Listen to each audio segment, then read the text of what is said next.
welfare system through the eyes of youth who've been impacted by it and through the scholarship of Dr. Dorothy Roberts. We are going to start with our youth speakers. So I'd like to introduce BRJA. She is trying to finish high school so she can attend cosmetology school and do what she loves, which is work with women's hair and nails. As you can see, she spends a lot of time on her own hair and makeup. She likes music, Facebook, and iPhone. And BRJA, since we're videotaping, I'm going to ask you to use the microphone and go ahead, and she's going to tell her story.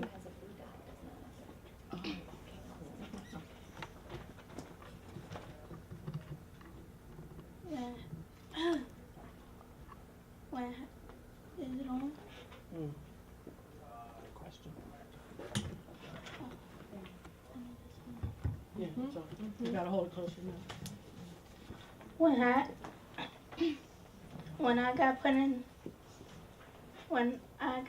the foster, I had got put in the foster care because my mother could not handle us and deal with the stress she had with us and our father. My two brothers, my one sister, had got put in the foster care too. I was 11, my brother was 9, my brother was 7, and my sister was 6. When we did get put in the foster care, we got separated. We could not see our dad because of the allegations that we had from our mother. Meanwhile, we went our separate ways and was all in different homes.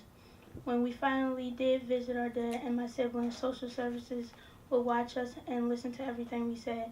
Me and my brothers didn't like that. We couldn't talk to our dad about anything that was important, just stuff like what movie we had seen.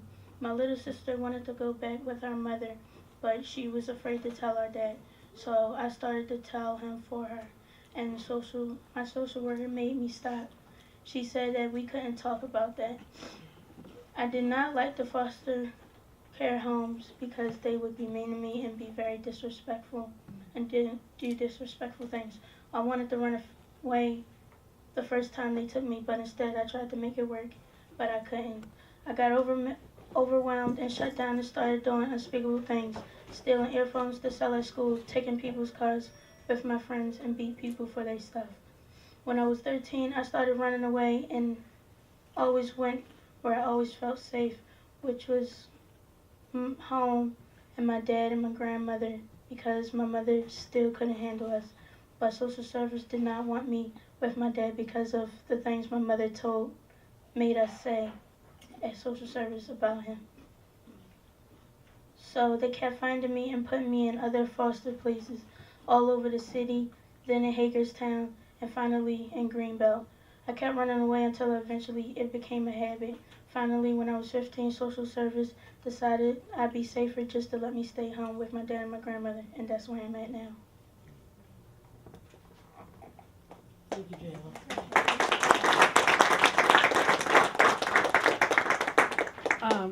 We're going to. She didn't want me to speak, apparently.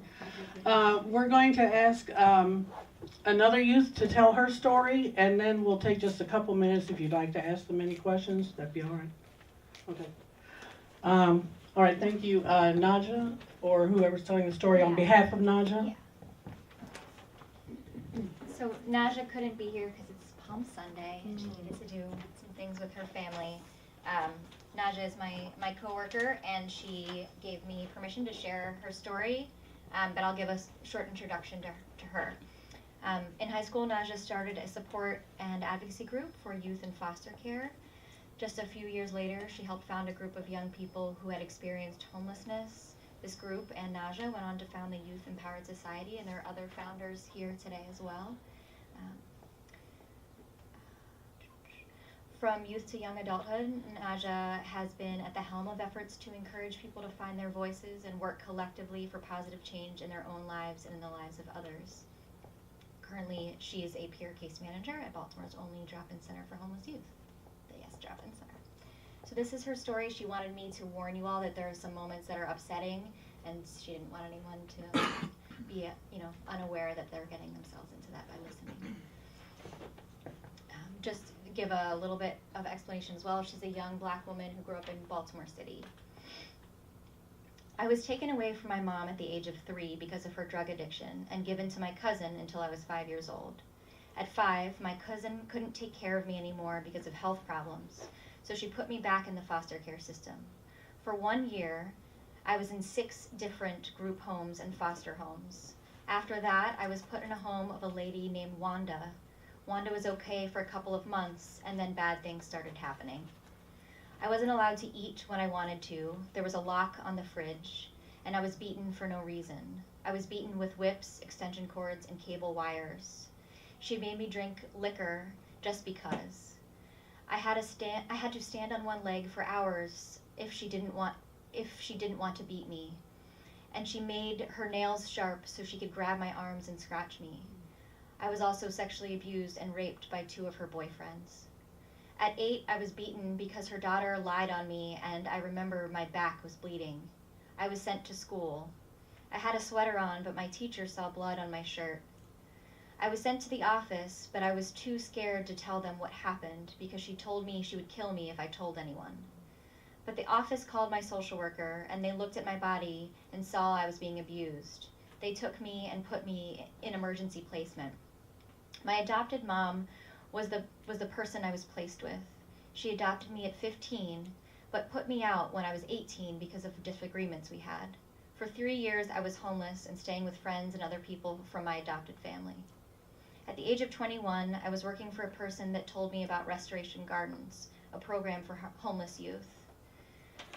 I applied to the program and was accepted, so I moved into Restoration Gardens apartment building.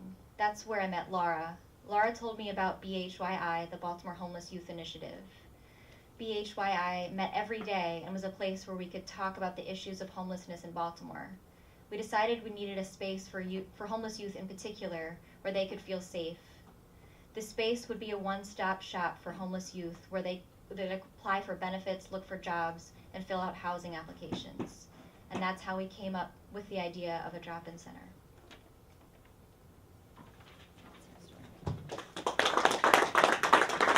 Dorothy Roberts is the 14th Penn Integrates Knowledge Professor, George A. Weiss University Professor, and the inaugural Raymond Pace and Sadie Tanner Muzzle Alexander Professor of Civil Rights at the University of Pennsylvania, where she holds appointments in the law school and departments of Africana Studies and Sociology. An internationally recognized scholar, public intellectual, and social justice advocate, she has written and lectured extensively on the interplay of gender, race, and class in legal issues, and has been a leader in transforming thinking on reproductive health, child welfare, and bioethics. Professor Roberts is the award-winning author of Killing the Black Body, Race, Reproduction, and the Meaning of Liberty, and Shattered Bonds, The Color of Child Welfare, and Fatal Invention, How Science, Politics, and Big Business Recreate Race in the 21st Century, as well as co-editor of 6 books on constitutional law and gender. She's also published more than 80 articles and essays in books and scholarly journals, serves as chair of the board of directors of the Black Women's Health Imperative, on the board of directors of the National Coalition for Child Protection Reform, on the advisory boards of the Center for Genetics and Society and Family Defense Center, and on the standards working group of the California Institute for Regenerative Medicine. And she still took time to come join us today from Philadelphia. Please welcome Dr. Dorothy Roberts. I was on the road, so it's really good to be here. If you may have seen me on my cell phone, I wasn't shopping, I was tweeting, and I just said that I was so happy to be here. I didn't know exactly where I would be, and I was, so this is just a nice space for me. I'm so used to colder places and also places where people are ready to disagree with me. So I feel like this is a place where people are ready to agree with me, and we could talk about how do we change this instead of fighting me over. In fact, the title of this even sort of anticipates that people disagree. And the reason I called it this is because I've been working on this issue of racism in the child welfare system for a long time now, really about 25 years now. And my book, Shattered Bonds, was published in 2001.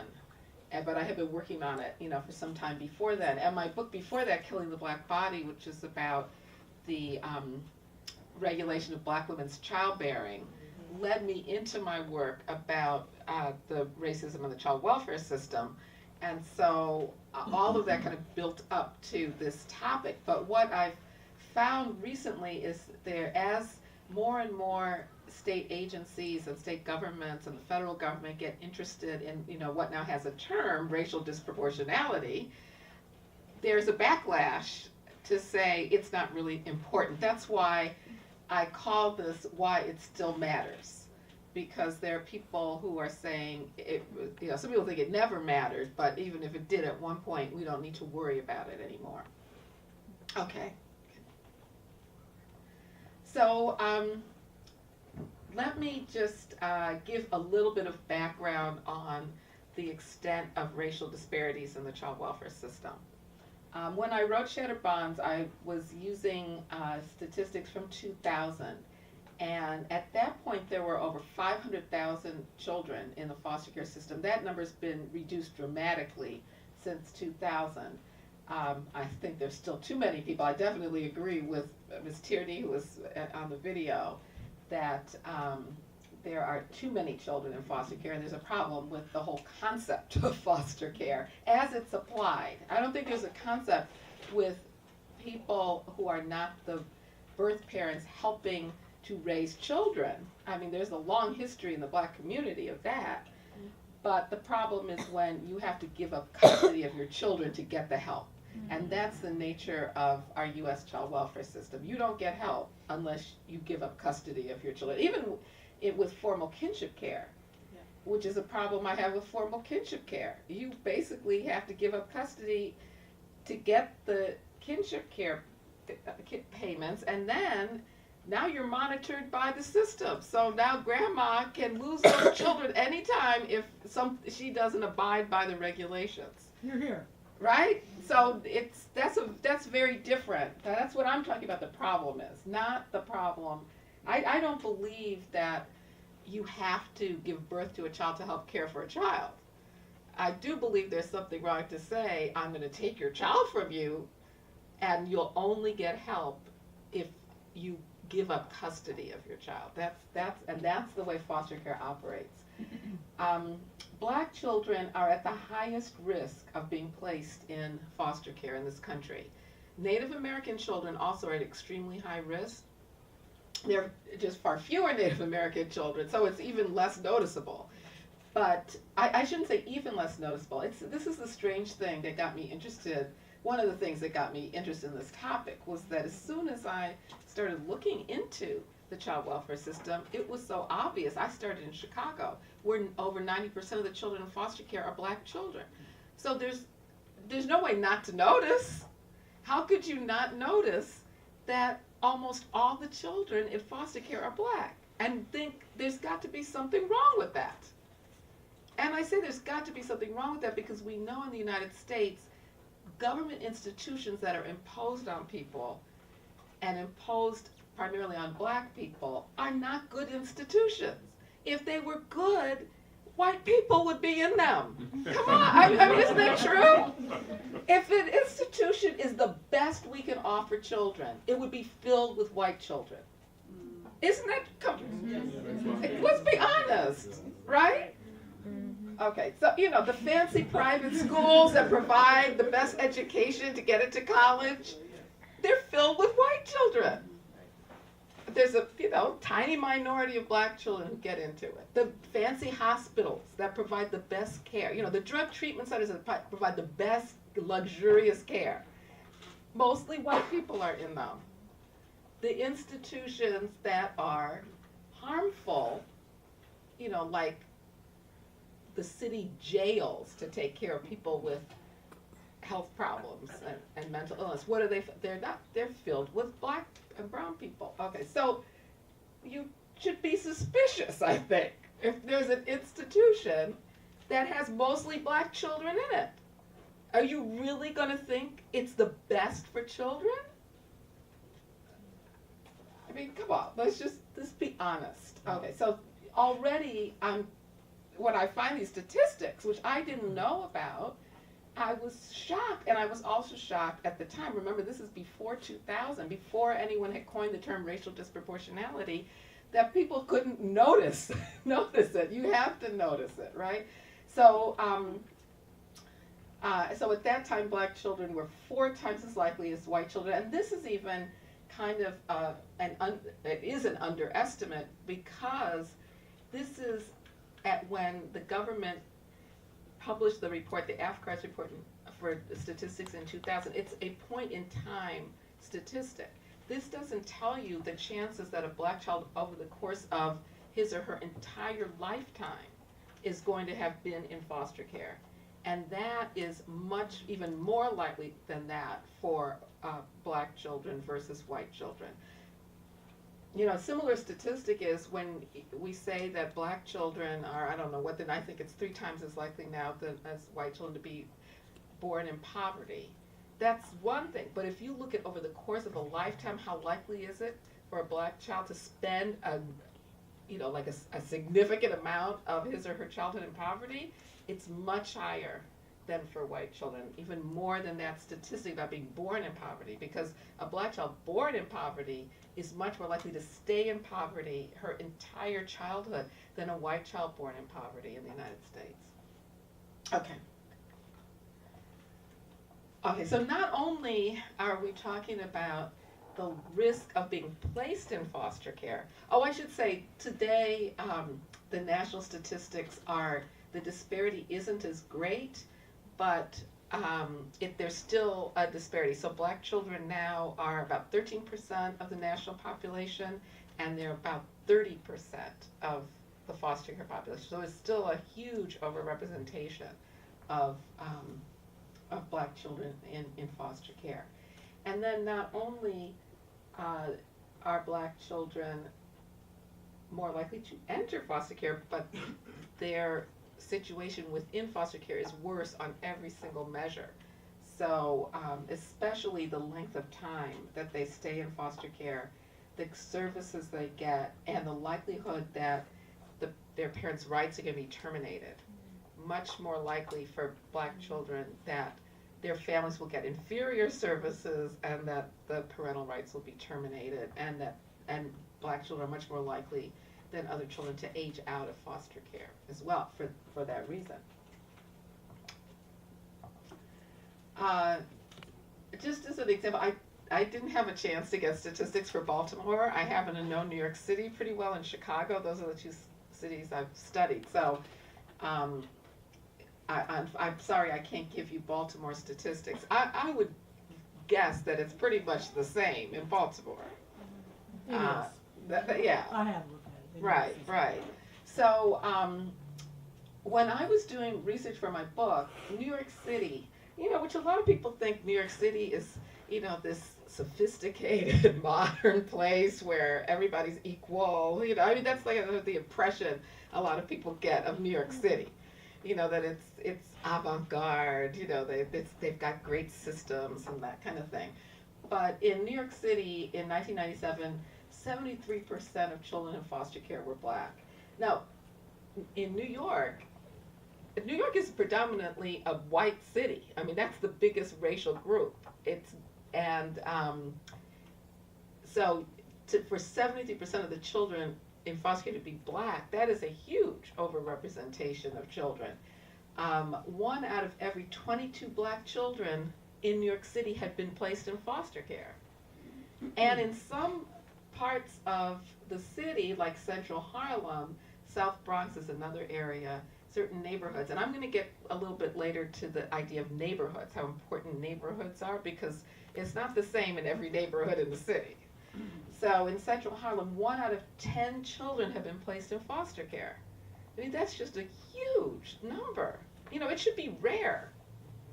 It should be like 1 in 1,000 children or something like that, but 1 in 10. And and you could compare, out of 42,000 children in foster care in New York City, only 1,300 were white. And so the statistics, 30% of the population, but only 3% in foster care. Meaning that black children were 10 times more likely than white children to be placed in foster care in New York City.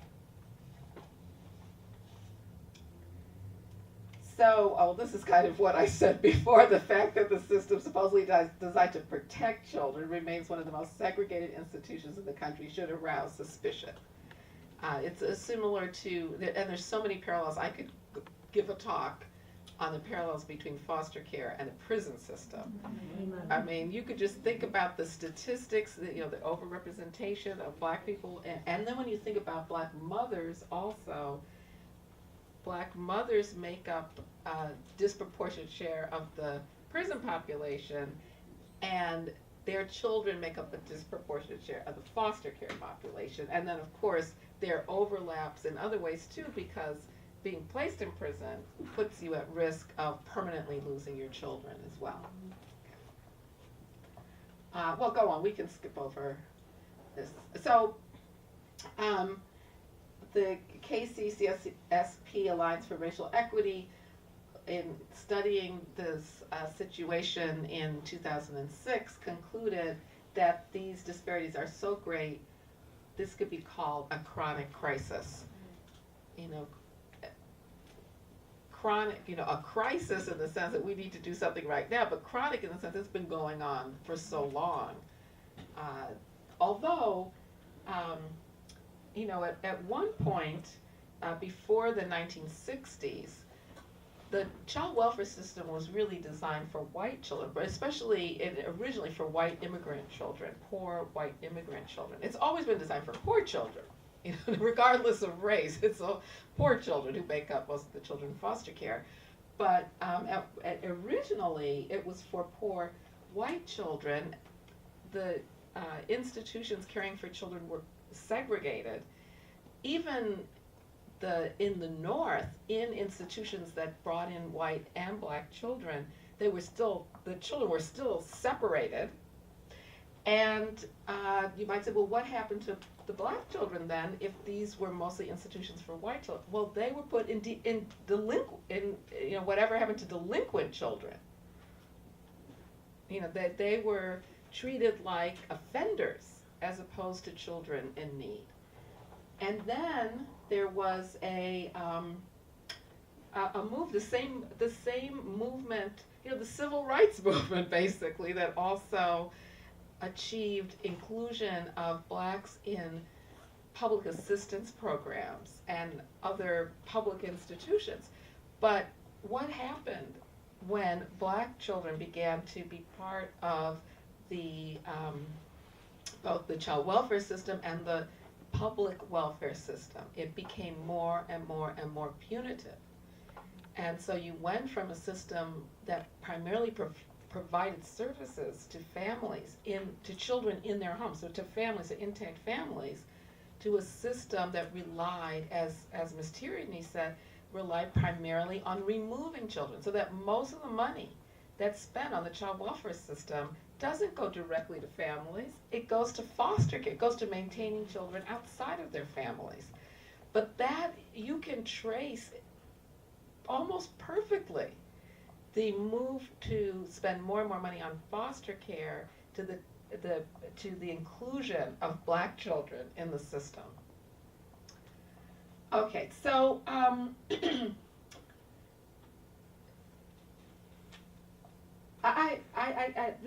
this wanting to say, talk about the argument that this isn't a problem is because there really is a move to say this isn't a problem and to stop whatever efforts have been going on which have been inadequate to address racism in the child welfare system. And I think it's so important because, number one, it leads to, as Jayla, right? As Jayla was pointing out, harms to children. And as the other young woman whose testimony not, so it's harmful to children and families. It also helps to maintain a system that, as the video showed, is harmful to everybody. It's just a harmful way to think about how to support families in this country. And I don't think you can explain the problem or address it without addressing racism in the system, because I think that the reason it stays like this is because it's seen as a system for black children and families. I think if 1 out of 10 white children were taken from their homes in cities around the country, there would be a change. There would be a change. I mean, even the Republicans would be, they'd say, that's government, right? I mean, people would literally be up in arms. Literally. Don't come take my children. So, and they would have to do something about it. They would change. I can't even imagine it happening at all. But I think that the racial makeup and racial thinking behind it helps to perpetuate this system. That's why I don't think, I've been discussing this with lots of different places, and some people say, well, we can't really, if we talk about race, people won't want to change the system, because this is a long-standing debate about how to change anything in America. If you point out it benefits black people, then white people won't want to change it because they don't want black people to benefit. And think about, I just was in Atlanta, Georgia, and the commercials that come on TV, I turned on to watch a morning show. Every break, there is a commercial against Obamacare. I mean, with the racism is just almost on the surface. I mean, this Republican candidate mimicking him. It's just so blatant, and then you see he's coming to take our money. He's taking he's taking our freedoms. And beneath it, I mean, you can disagree with me, but I see beneath it the idea he's taking white people's money and giving it to black people for health insurance, health care. And so some people say, well, you shouldn't talk about racism because then the system will never be fixed. I think it's just the opposite. I think if we don't address the racism in these systems, they will never be fixed, because that's what keeps them in in bad shape and so harmful. So despite all the evidence of harm and racism in decision making, there are some people who unfortunately have a lot of clout, like a professor at Harvard Law School.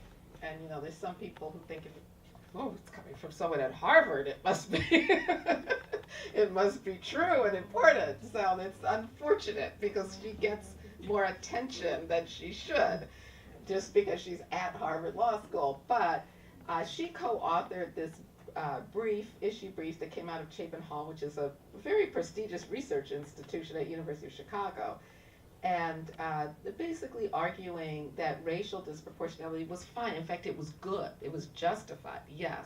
Why? Because it was needed to protect black children from, and these are her and her co-authors were self-destructive behavior in racially segregated, impoverished enclaves. In other words, black children need to be taken from these black neighborhoods, enclaves. Yeah? Can you name? Yeah, Elizabeth Bartholet, her name is. She wrote a book called Nobody's Children, and just think of the title. She's talking about children in foster care, and she calls them Nobody's Children, because her position is, if you have a child in foster care, you are nobody. You're nobody, and you should not get your child back, and your relative. She's against kinship care because she thinks that that's race matching, and she doesn't like race matching because she thinks that white people should be adopting these children because that's the way to improve their lives. She's white, right? She's white, yes. She's adopted 2 Peruvian children. Good for her. But she did. I shouldn't say. Okay, this is on tape, so I'm not gonna go. I won't go there.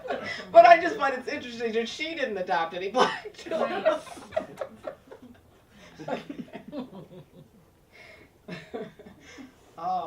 I'm not gonna say any more on that. And then to the argument that we need instead of solving the problem of black poverty by having white people adopt black children, we should have addressed the racism and economic inequality that puts families in desperate conditions. The response there was, well, it's highly improbable that in any near future radical action will be taken, so therefore we have to save these children now by taking them out of their neighborhoods. So she talks about not just risky parents, but risky relatives. The whole extended family is risky, and then the whole neighborhood is risky as well. Mm-hmm. But weren't the neighborhoods originally established like that racially as part of the creation of the war on drugs way back? Well, you know what I'm of course, talking yes. about. So residential segregation, right, is a result of national policies and state policies that deliberately separated people of different races and different neighborhoods, and continues to be maintained to this day. But she's saying that the black ones are dangerous and harmful to children, and she paints this very broadly, so that everybody. There's no safe place for children in these neighborhoods. There's others. There's a professor at William and Mary, James Dwyer, who also wrote a law review article about something like no child zones, where he's saying it's child abuse to raise your child in certain parts of the city, and the children should be taken. I swear to you, I swear to you. Yeah. Sorry, but when was the brief written? That sounds like straight 2011. Yeah, straight out of like the Moynihan report. It does. Like, So much of it is the same. So it was 2011. She had a conference in January of 2011. I swear I'm getting a pain in my stomach just thinking about it. It was the whole she invited me to speak. I was the first speaker, which was just a setup, because the next morning she starts the conference with criticizing everything I said, and then every panel was to support the idea that more black children should be taken from their families. And to make matters worse, the conference was called something like African American Children in the Child Welfare System, something. She had one child who had experienced foster care at the whole conference to speak. One. It was a white girl who had gotten into Yale Law School. And this girl said she felt sorry for her black brothers and sisters still in foster care in black neighborhoods. She had been in foster care in Oakland, and no child should be raised in Oakland. We have to get black children out of Oakland. And then at one point she said, "Don't you want black children to learn how to swim?" What? Learn how to swim. Oh. Sorry. It was embarrassing. And she just went on and on about how black children had to be saved from their neighborhoods. Anyway, that was the only voice of a child who had been in foster care at the whole conference. Mm-hmm. You saw the same type of perceptions among Native American children before Yes. laws were enacted to protect them, Yes. as well as Aboriginal and Right. kids in Australia. You Yes. saw the same kind of. Yes. So you've seen this. I've seen this kind of phenomenon worldwide Mhm. with children of color. Yes. When I got out of graduate school of social work, Mm-hmm. my first job was at the New York Family Hospital, which was the largest private adoption agency in the country. Mm-hmm. And I was the first African American social worker they hired. Mm-hmm. And one of my cases, so I was thinking, okay, that's fine, give me a job. Right. But they didn't have a lot of white kids at the time. Mhm. And they were giving the black kids to white Mm-hmm. families. And Mhm. the white families, initially were comfortable wanting to adopt a black child until the reality hit them that the child was black. Mhm. And they may have thought that the mother cheated on the father and all that kind of stuff. And so one of my suggestions was that let's reach out to the black community, which they totally got offended by. Yeah. I went out to a home of a Puerto Rican, and you learned there was a black Puerto Rican and a white Puerto Rican. Right, This is a right. white Puerto Rican family. Right. In the records of this child, it said the father was African American. Mm-hmm. And I went to do an after visit after the child had been adopted Right. to see how things were going. Right. And one of my last questions was, how are you dealing with the race of the child? And the mother said, race of the child? I said, yeah, the fact that the father was black. Right.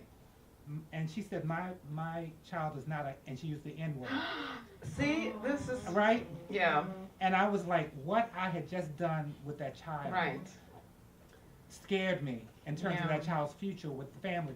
I went back to the social worker who had done the adoption Mm-hmm. and said, why didn't you tell these parents Mm-hmm.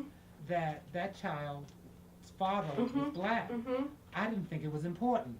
They never think race is Yeah. important, and race is very important Yeah. in this country Yeah. and around the world. Yeah. Um, Yeah, that raises some other questions I wasn't planning to get into, but we can, about transracial adoption, the rules Right. surrounding transracial adoption in this country. Of course, Betsy Bartholet's work connects the two.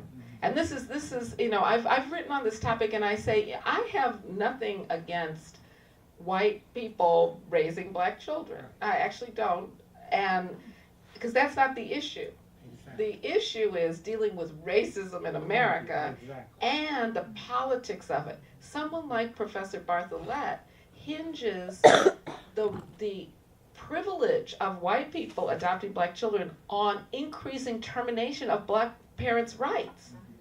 That's wrong. That's not about whether white people can love black children, black people can love white children. That's a separate issue. She is using transracial adoption to injure, in my opinion, black families. And that should never be put together that way. Plus, the idea that transracial adoption is going to solve all these problems, that's just not true. It's not even going to solve the problem of too many children in foster care, because there aren't enough white families who want to adopt black children to make up for all the children whose parents' rights have been terminated in foster care. As I said, she herself didn't adopt black children, but we just know statistically they're not enough. That's why so many agencies are now relying on kinship care, because that is your best bet to find adoptive homes or stable homes for children. Not all kin want to adopt. They may want subsidized guardianship instead, for example, if it's available in the state, or some more informal relationship. But to say we need to terminate more black parents' rights so that they can be adopted, that is a different question, and that is just wrong and harmful. The other point you were talking about, recruiting families, the Multi-Ethnic Placement Act that was passed by Congress forbids race matching. So race is not supposed to be taken into consideration in placement of children in foster care or adoption. But there's a question about whether or not that forbids the kinds of questions you were asking to make sure that these children are going to be taken care of properly and their identities supported. And so Professor Bartholet opposes any kind of inquiry about race because she says that will discourage whites from adopting black children.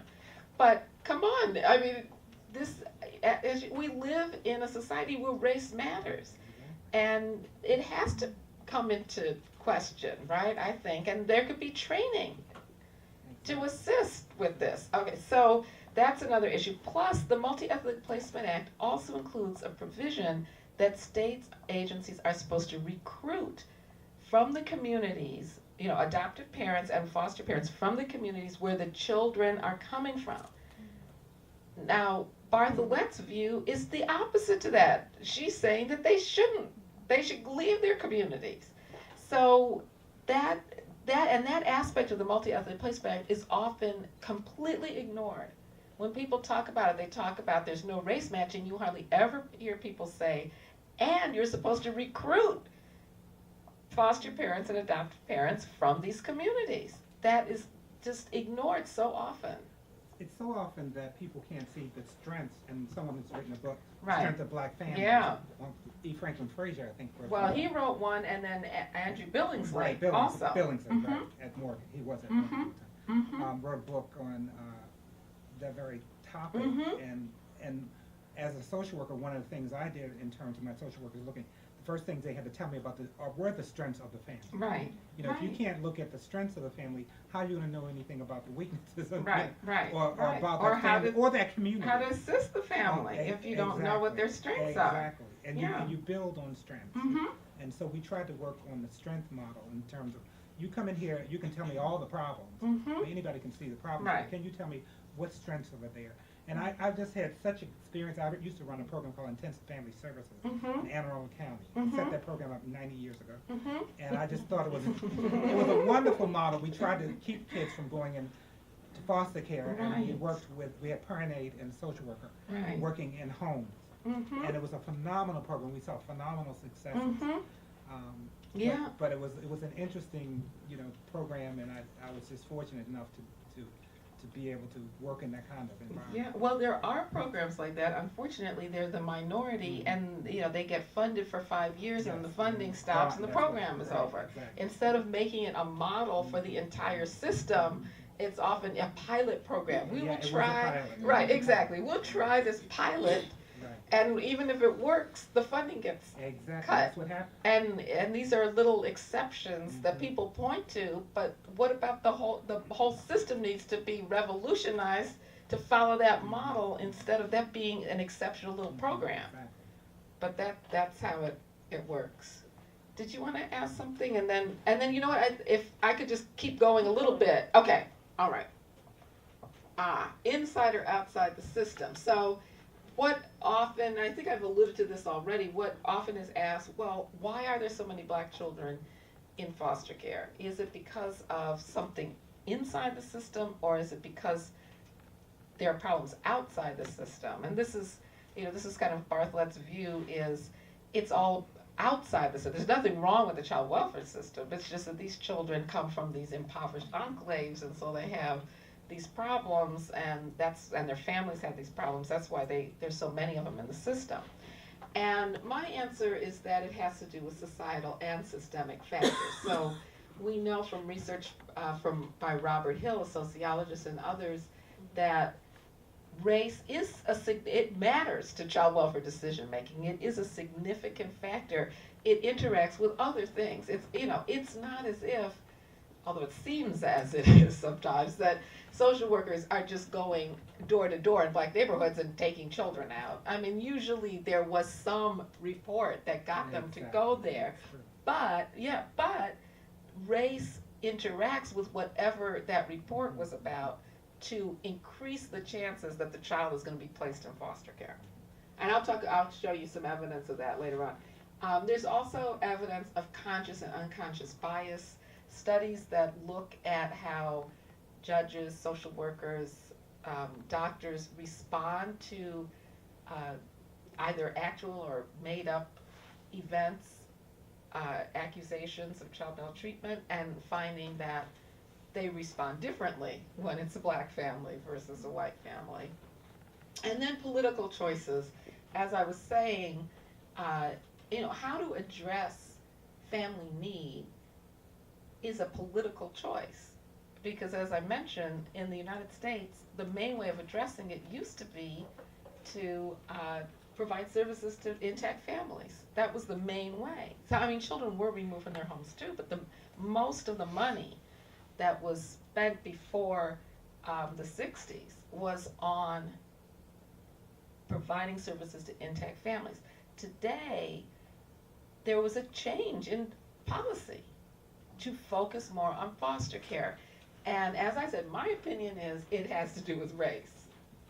I think that it's not a coincidence, it's not an accident that that foster care became more and more and more the service relied on as more and more black children came into the system. Okay, and then, so let me just give you some evidence of racial bias. because there are lots and lots of studies. I mean, so when people, I hate to keep harping on Bartholette, but you know, she says there's no racial bias in the child welfare system. Well, I'm sorry, but there's evidence that there is. So some of it comes from reporting of child abuse and neglect, and some studies of doctors and the way in which doctors are more likely to suspect abuse and neglect with Black and Latino children than white children. So one study that found that doctors, examining children who came into the hospital with head injuries, were 2 times more likely to miss it in white children than minority children. And also Black women, I mean, there's several studies that show that doctors are much more likely to report substance abuse during pregnancy by Black mothers than white mothers. There's several studies that show that. So, I mean, we all know that there are, you know, women across economic, racial lines, some in every group use drugs or drink alcohol during pregnancy. But Black mothers are many more times more likely to be reported to the police and to child welfare authorities. And so one study in 1990 found that even though white women actually had a higher rate in the study of using drugs during pregnancy, Black women were 10 times more likely, I mean, that's huge, 10 times more likely to be reported to the police or child welfare authorities for drug use during pregnancy. And of course then their babies taken from them. This is an interesting study that was conducted at University of Pennsylvania, where I am now, where these researchers looked at x-rays of fractures of children. So they looked at what happened when there were identical looking fractures of, you know, legs and arms, that kind of thing,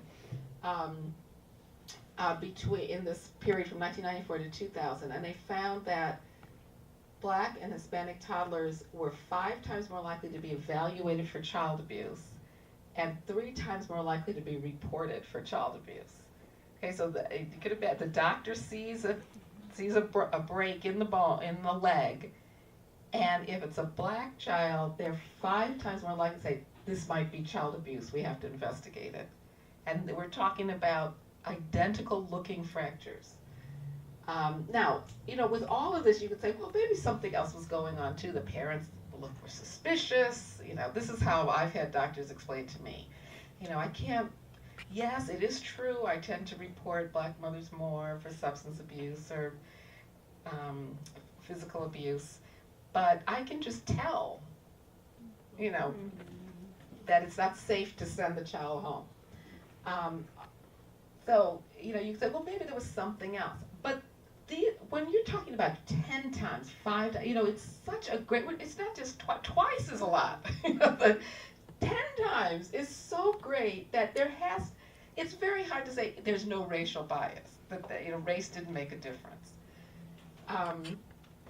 And so they concluded that this suggests that there are racial differences in the evaluation and reporting of pediatric fractures. The other is the decision to remove a child from the home, which of course is critical, because you all know once that child is removed, very hard to get the child back in the home. Judges are reluctant. They usually say after that first, you know, they see the case in 48 hours and they say, well, let's just keep the child in foster care a little bit longer, because they're scared to send the child home. So that first decision is so important.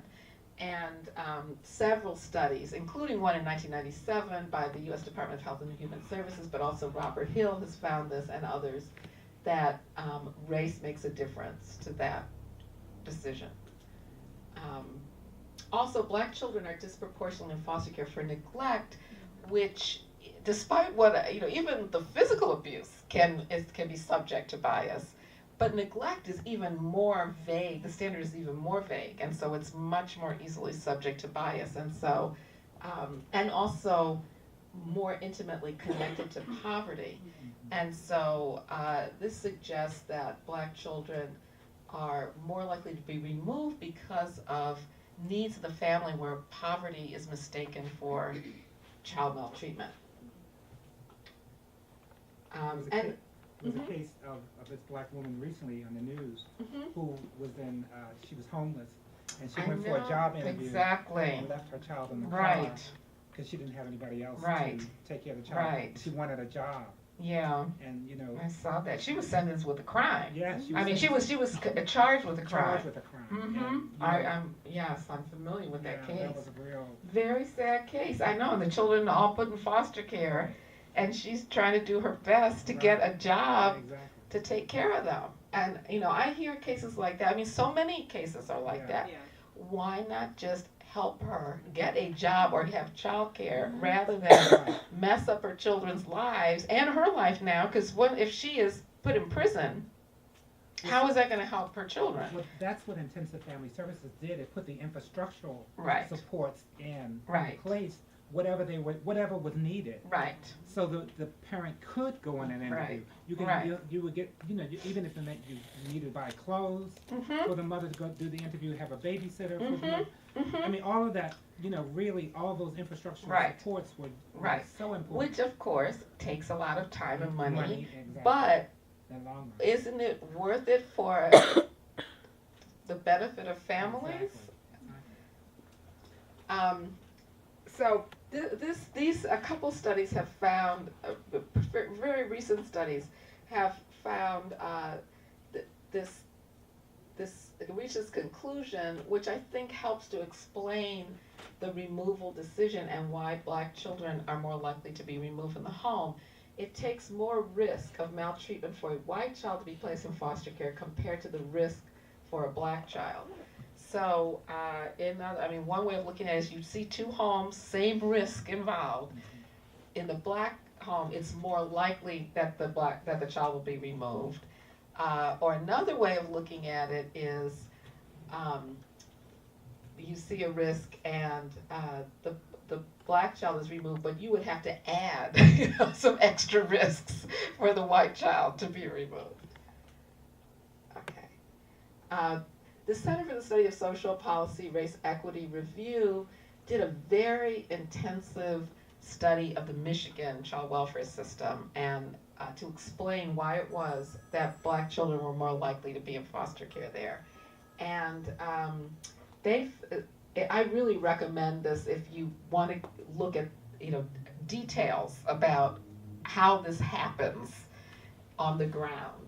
And they found that one reason was Black families, as we've been talking about, less likely to receive the necessary reports and advocacy. So, the social workers see a family where the mother needs child care.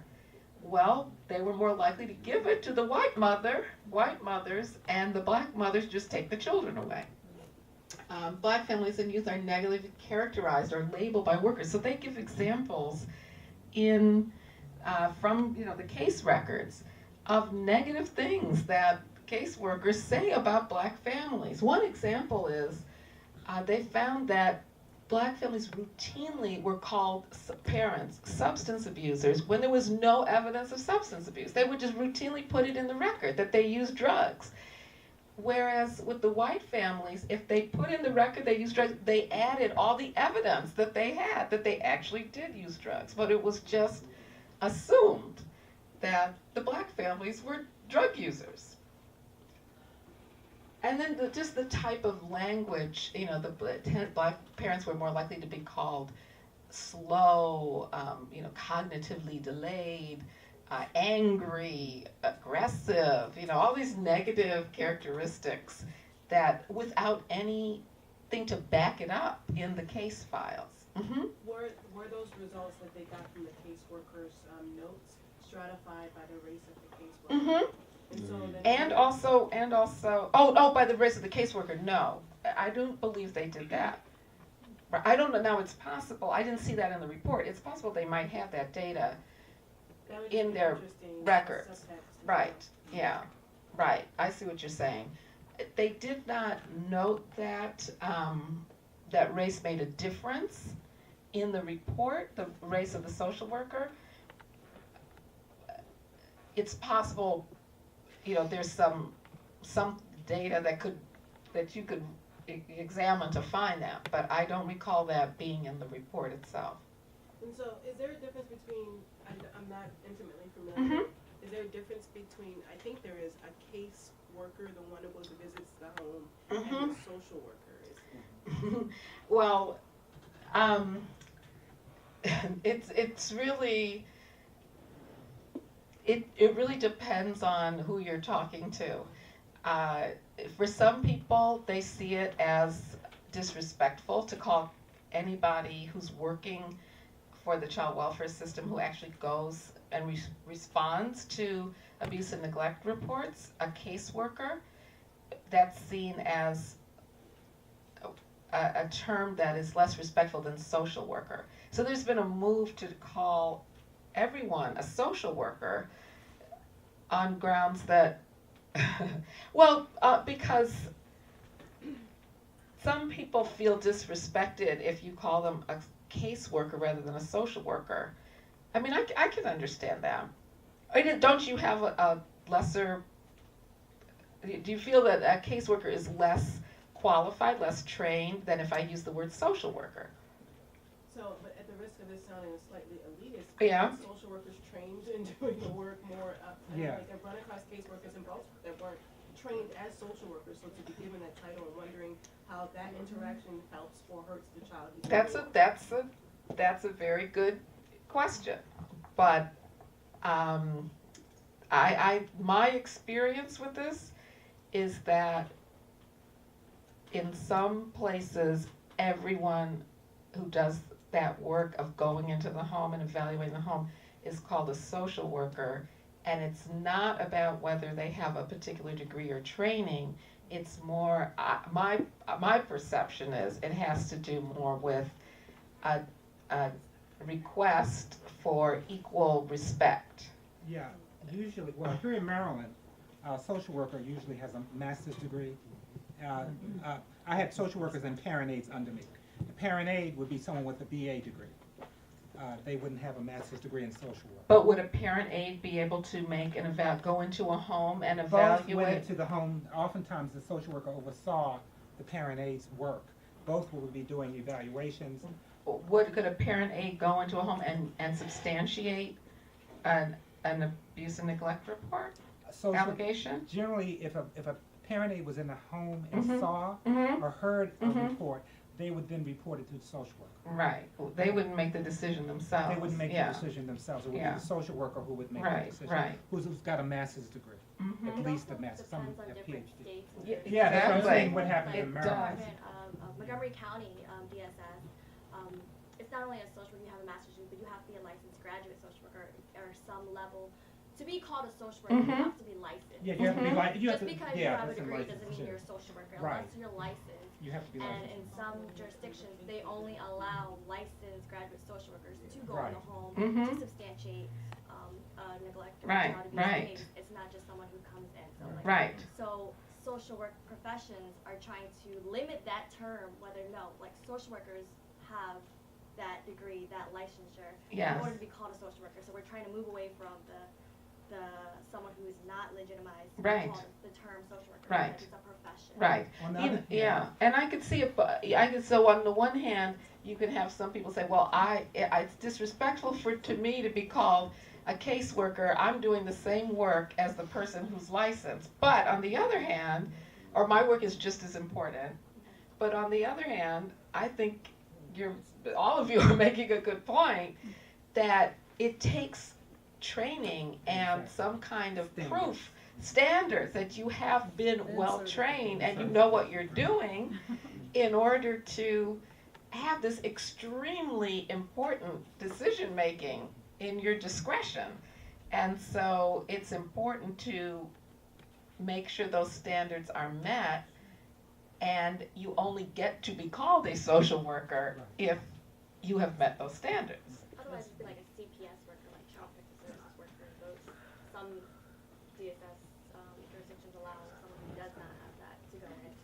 Yes. Yes. They go through the training, but they're CPS workers and not. Yes, I think that my experience, there were some CPS workers who were saying, I want to be called a social worker too, because I'm going in the home and making the same decisions that social workers are making, and it's disrespectful to call me a caseworker instead of a social worker. So that's, yeah, I just think it's important too that just because you have a licensure doesn't mean you're that's trained true too. in unconscious bias. Or That's, in oh, understanding, absolutely. You know, like, that doesn't make them more qualified. Right. necessarily. Exactly. No, that's, And there is a pyramid where often at times the person, the more is, if you're black, you're less likely to have the certification. yes, yes. And, you know, so it does get skewed in terms of whites up the top. Yes. And the more certifications you need. You Yes. know, so there, you know, there is some problems with Yeah, that that, as well. and I think there's a parallel issue surrounding licensing relatives for kinship care as well. Because I've seen that debate going on. Should the state agencies encourage relatives to be licensed, and those who are licensed get certain privileges? That, you know, I see the argument for that. On the other hand, there are some who, for some reason, don't want to, can't, they may not have the time, whatever, they may not, for some reason, want to go through that process.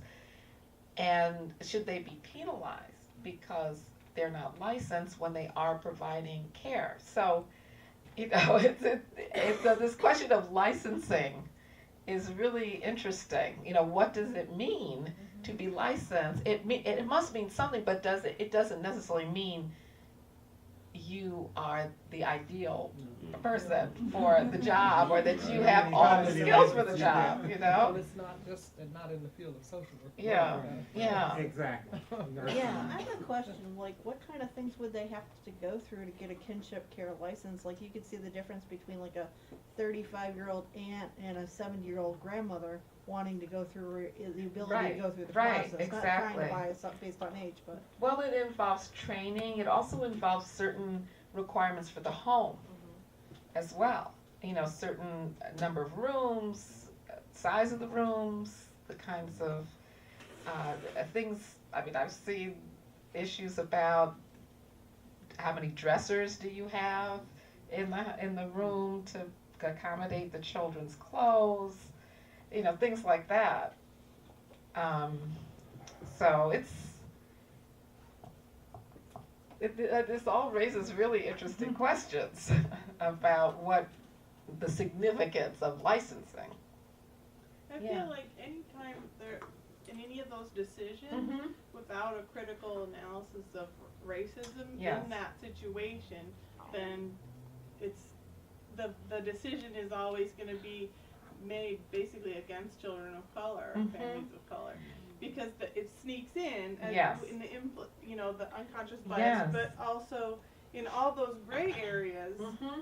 if people haven't gone through a social work training process, or if they're a caseworker and they don't have that analysis, then it's Right. likely they'll make a lot of decisions that they don't even know they're making, right? That's very true. And so the typical licensing doesn't involve undoing racism.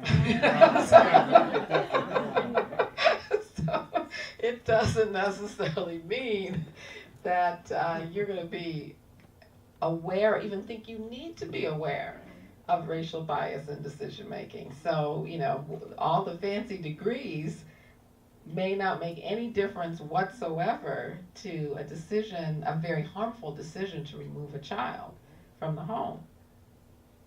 And so you can know the standards and be trained on the standards and pass the test for the standards, but if you're going to apply the standard in a racially biased way, then what difference does it make to the child who's been wrongfully removed from the home? I just assume that all structures in this country are racist and institutions, unless they're addressing the issue of race. Mm-hmm. And that in our own institutions, I mean, I worked in the mental health field, and we saw, even with when you diagnose someone who's black, they got a more severe diagnosis for the same symptoms. That's been, You saw the same thing in DSS, where well, not the Department of Juvenile Services, where white kids will get mental health Yeah. care more readily. So you see it in education. So Yeah. it's across America. America is a racist movement. Yeah. It has, you know, part of what made America great was the fact that its racist policy supported the economy, but building this economy For certain people. for certain people. For certain Exactly, people, certain people right. were rewarded. Mhm. Why we don't like to face it is that people are still being rewarded, and certain people are not getting the best life chances that we can. But until we begin to look at those issues and address them, we can't eliminate it. I agree with every single thing Right. you said. And the idea that the child welfare system somehow is immune from all of this is absurd. It's absurd. It's just absurd. But people think that because they think, well, I am doing this to help children. Like at that conference I was at, everybody was talking about, well, we want to help these black children.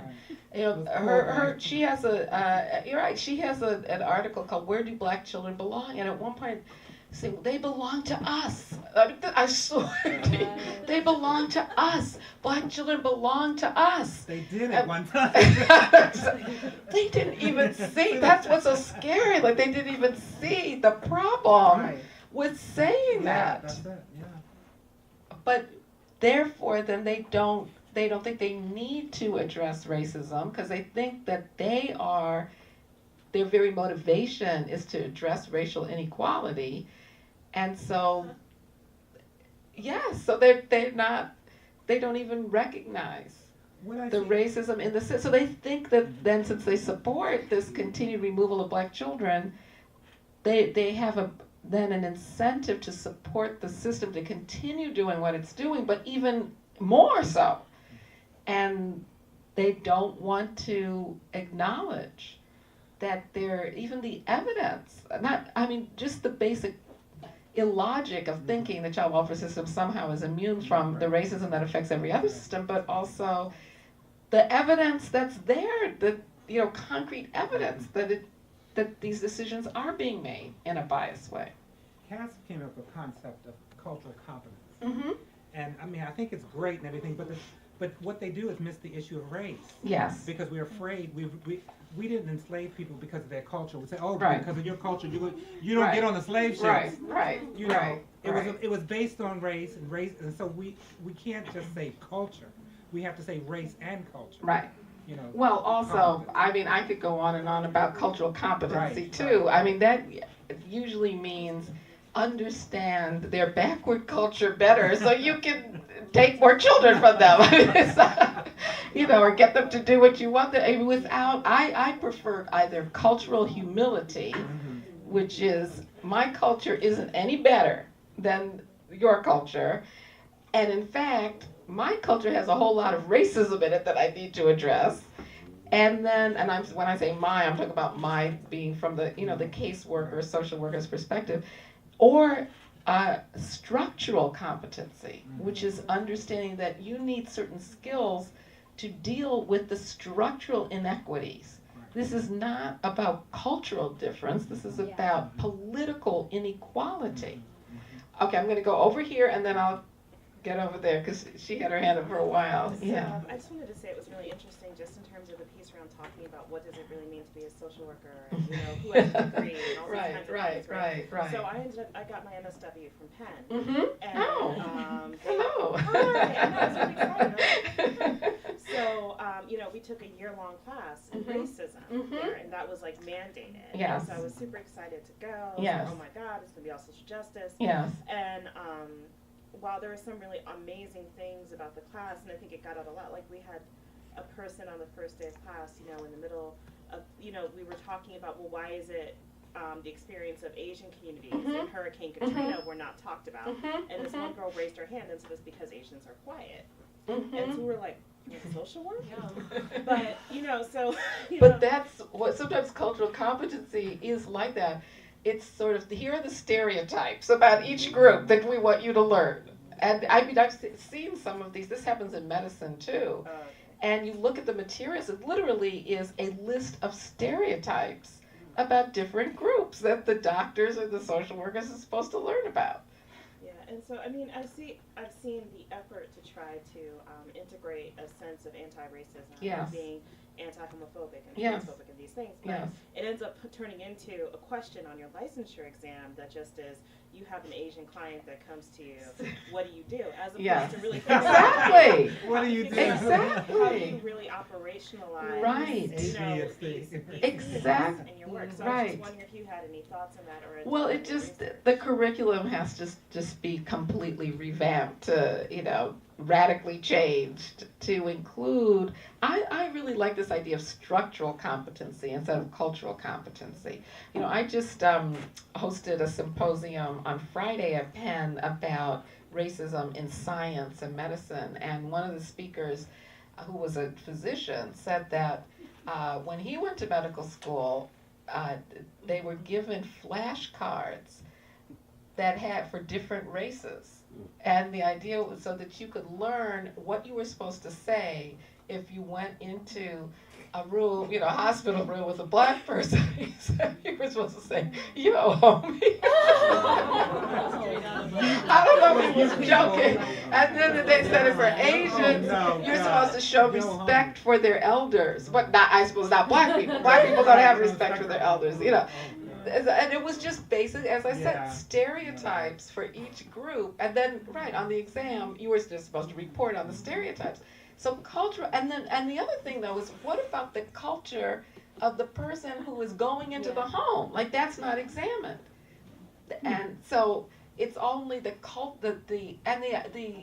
whole assumption is that there's something exotic, about the culture that you're going into, that you need to learn, but for what purpose? That's the thing. To me, is if you're going into the home to remove the child, I don't care, for the wrong reason. You're biased. So you're already biased that when you go into the black neighborhood, you're going to remove children. I mean, I was at a session where there was Joy James from Texas, who just stepped down as the head of their child welfare agency, and another researcher were talking about what they found in Texas was that when a child abuse and neglect report came from the black neighborhood, they automatically put the car seat in the back of the van. Automatically. Wow.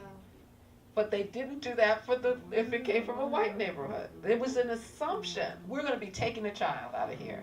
Okay, if that's your assumption going in, what difference does it make if you're culturally competent? I mean, to me, it's just a way to more easily take the child out without, any problems. That's what's more important to me, not that you understand the culture.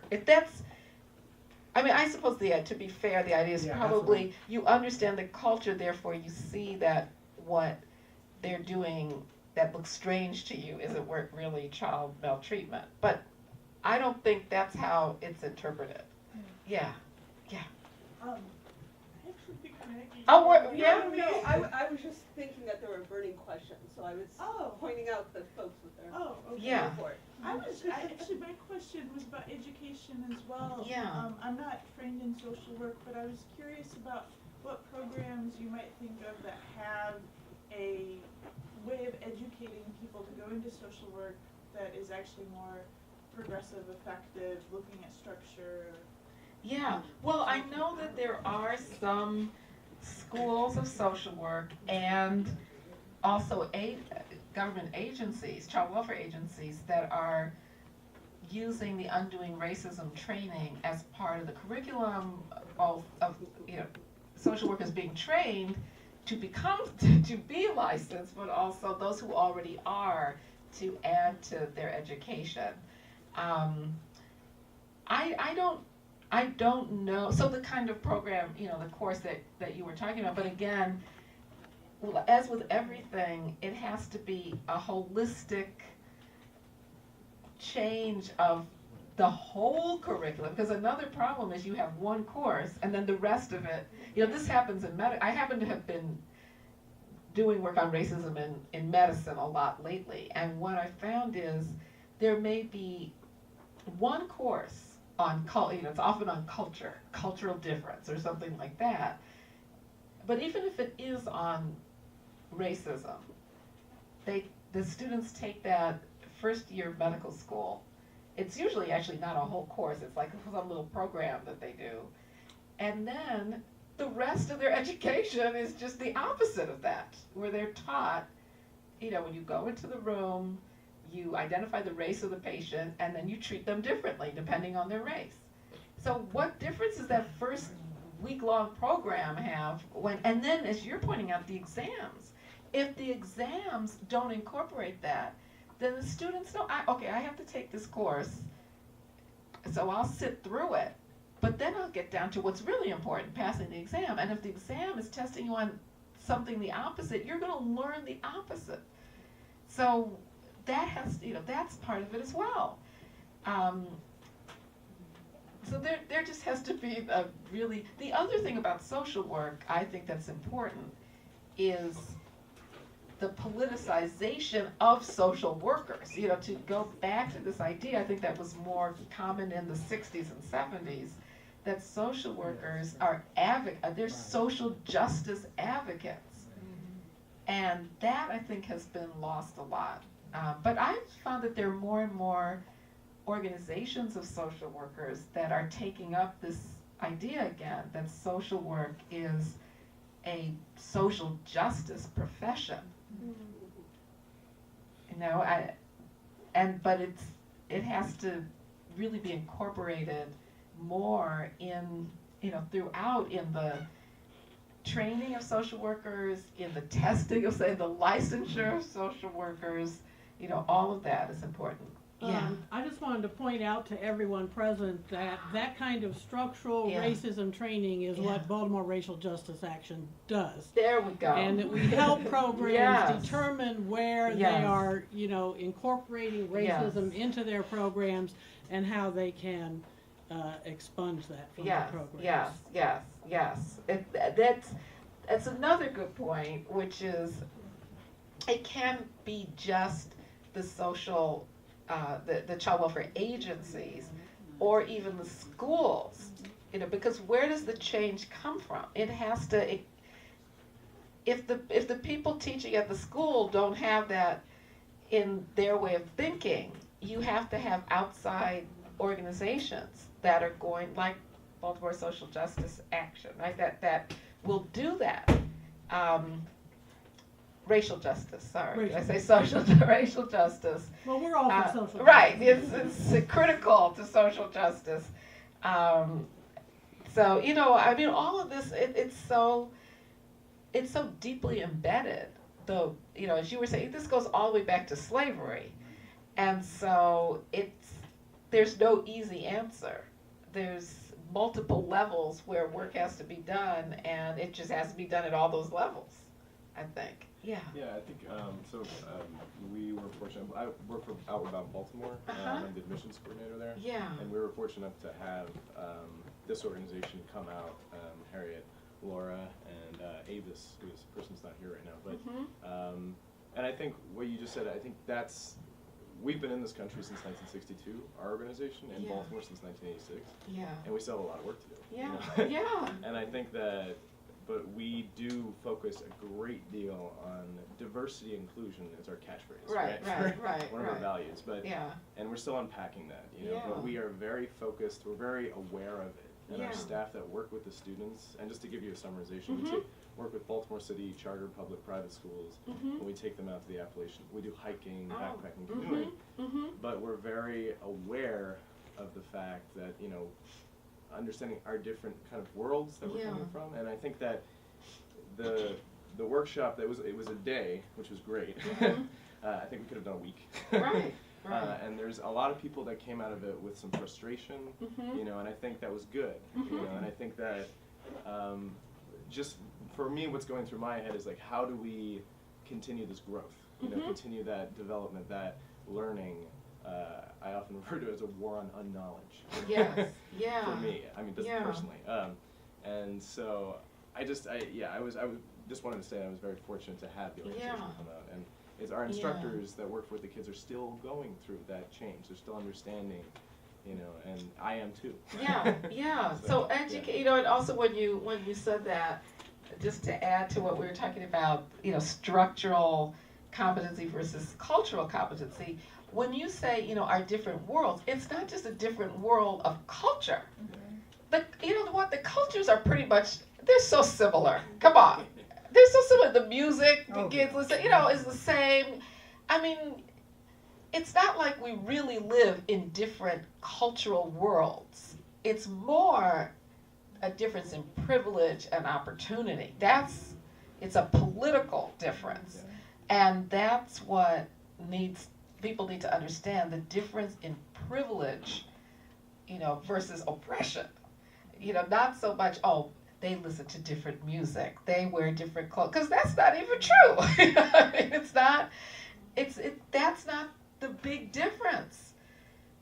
It's the racism that creates huge gaps in privilege and disadvantage. That's what's the big difference that needs to be taught and often isn't. And then just another thing, what you said reminded me of is just there's so many different aspects of it, not only in terms of where these things need to be taught, but it's not only it's education and just making people aware and willing to think critically about what's going on, but then after the education to move on to make concrete changes, you know, because the education, it's inadequate, but there's just doing the training isn't sufficient either.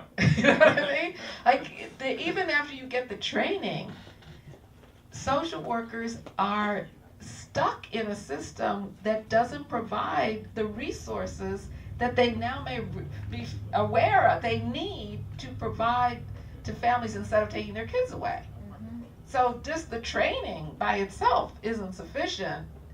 It's important. It's very important. I don't want to take away from any of these things. You know, there was a time when we said, well, it's institutional racism, it's not racial bias. So we won't talk about racial bias anymore. We're just talking about institutional racism. Well, it's both. I mean, really is racial bias. As I show, people do take race into account either consciously or unconsciously in making decisions about children. And support and you know, go along with oppressive ways of treating families because of biases they have. But that works in conjunction with whole institutionalized structures that are set up in a way to disadvantage certain families too. And you have to address both of them. You know, so the systems are embedded in this country and seep with racism. But there's also people that are supporting those systems and that are acting to implement the systems. So they're both important, I think. I think additionally. Go on. I think additionally, foster care is a business. Yes. And the business is being fed by black children. Yes, that's so important. I think the whole educational piece is extremely important. Mm-hmm. But the reality is, there are families that are sustained based on black children going into foster care. Yes. I think that's what really makes it tough to deal with. You're so right. And we can say the same thing about the prison system too. Again, another parallel. Exactly. Yeah, I remember, well, it doesn't matter what, some state where I actually had an opportunity to talk with the head of the child welfare system. He put together a meeting with him and key people in the child welfare agency. And at one point he just said, you know, I know everything you're saying is true. You know, he was being honest. I know it's true. We do remove disproportionately black children. Our foster care system is filled with black children who should not be there. And he said, but you know what? There are so many agencies that are dependent on the money. Like, there's a whole huge infrastructure and bureaucracy, industry of multiple agencies with thousands and thousands of people whose salary depends on foster care. And he said, I don't even know where to start to undo that system. That was my question, because like as a consumer, you can vote with your dollars against different businesses that practice racial things and other things that are wrong. But how do you do that with a system that, like, as a consumer, what could you do about it? Yeah. Well, it can't be done on an individual boycott level. It has to be organized. It has to be organized, and it involves, it involves state legislative action to change it, federal action to change it. Is there anything pending towards any of it? I'm gonna ask this because I work. Well, maybe you know some examples that could be. I mean, I don't know of any big, massive change. I think we have to start with local changes. We try to do it one organization at a time. Exactly. I just wanted to point out that we're supposed to be done at 6 o'clock. Yeah, and I actually have to catch a train. I wanted to. Man, I think I have about 20 more slides. But you know what? The discussion was good. I thought. So I'm not mad that we didn't get to all my slides. Maybe let me just say one thing though that I was going to show. That I mentioned at the beginning, which is the concentration of child welfare agency involvement in certain neighborhoods.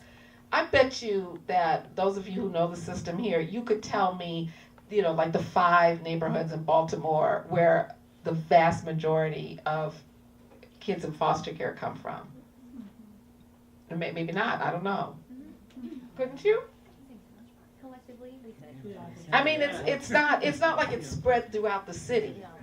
No. There are certain neighborhoods. I understand. Thank you.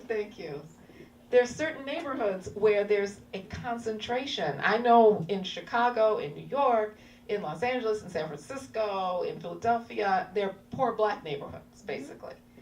And the vast majority of child welfare work, and especially placement of children in foster care, is concentrated in those neighborhoods.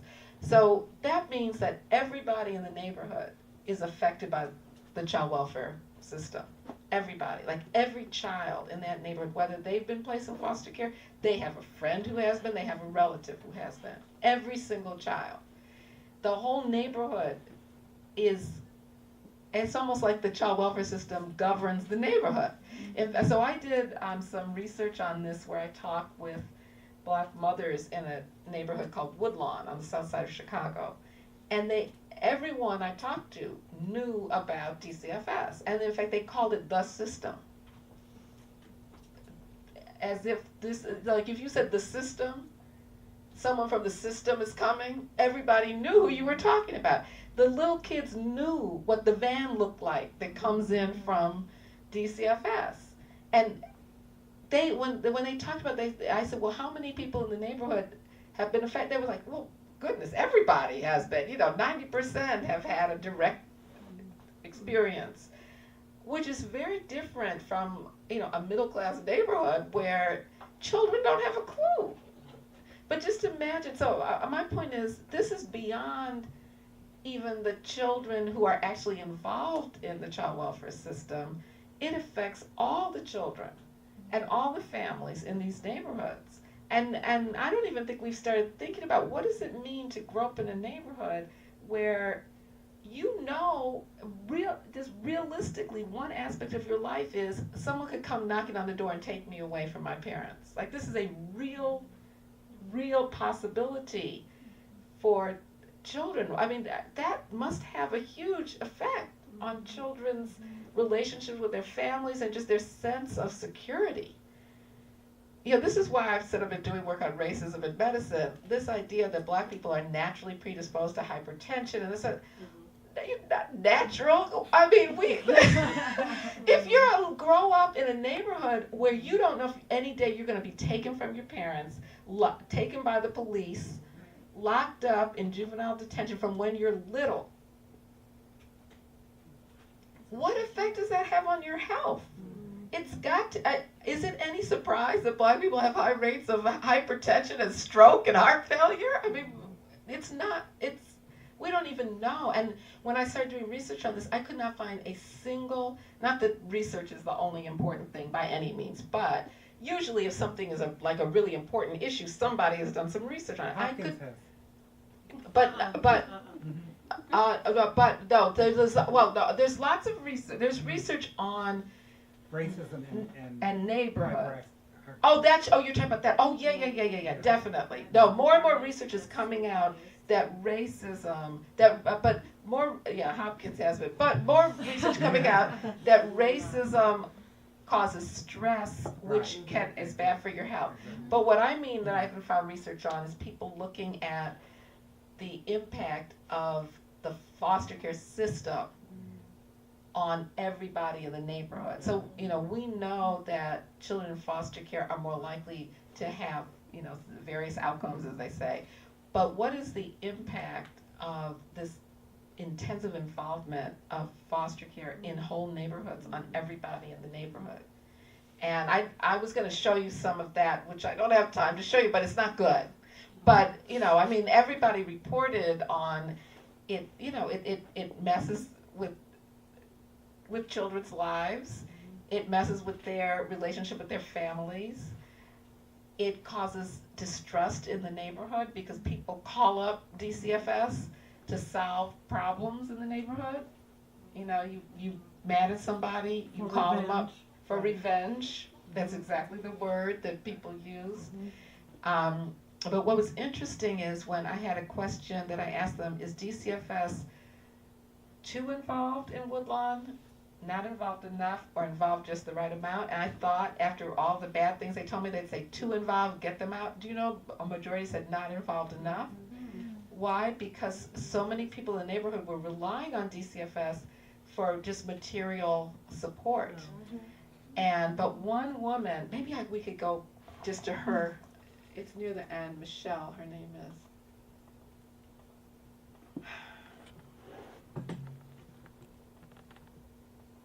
Just some of what the young women said reminded me of what you were saying too. Yeah. That was it? No, I thought she was at the end, Michelle. Yeah. Keep going. We're going to get to her. Wait, oh no, go back. Something happened. Did you see her? I didn't see Michelle. It's kind of long. Yeah, it's a long one. Maybe I didn't identify her name. Right there. Oh yeah, this is it. Oh, here she is. Michelle. I put her name at the end instead of at the top. Okay. So she said, she was one of the ones who said not involved enough, but why? Okay, so she says the advertisement, she beats the advertisement for abuse and neglect, call this hotline. It just says abuse. If you're being abused, this is the number you call. This is the only way you're going to get help. It doesn't say if I'm in need of counseling or if my children don't have shoes, if I just can't provide groceries and my work check only goes to bills. I don't want to lose my children, so I'm not going to call DCFS for help because I only see them take away children. And so, she expressed this so powerfully, but others did as well, which is, yes, we appreciate that, some grandmothers and aunties are getting some help to raise their grandchildren and their nieces and nephews, and we need that. In their mind, if DCFS left, there's no more source of support for families, right? But we don't like the fact that in order to get it, you have to call the child abuse hotline on somebody, and that's the only way you're going to get needed support. That's wrong. That's very accurate, though, because that's all you hear. Exactly. It's very accurate. But I think it's pathological. It's pathological that people are put in a position where they see an agency that doesn't respect them or value them and that causes harm to their neighborhood, but they want it because it's the only way they're going to get needed help for their families. And why do we live in a country where the needed help for families only comes at the price of giving up custody of children? That's just wrong. The World Bank, the government, don't get me started. Yeah, it was kind of a rhetorical question, but that's really, it really emphasized how cruel and inhumane that is. That it basically acknowledges that the people in this neighborhood could use some support, but then says, oh, but we will only give it to you when there's a call of abuse and neglect. The same And it's reason not really people are so supported scared of then. Obamacare. The same reason. Yes. I mean, one, we're afraid of, quote, being socialistic, Yes. you know, and we have a very, what do you call this economy?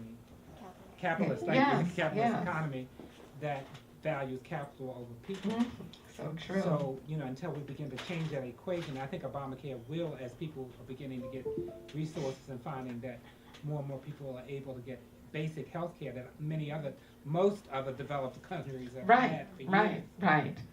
I only wish it was more generous than it Yes, is. I mean, this is exactly. what's so amazing when you have people saying it's going to destroy America. Right.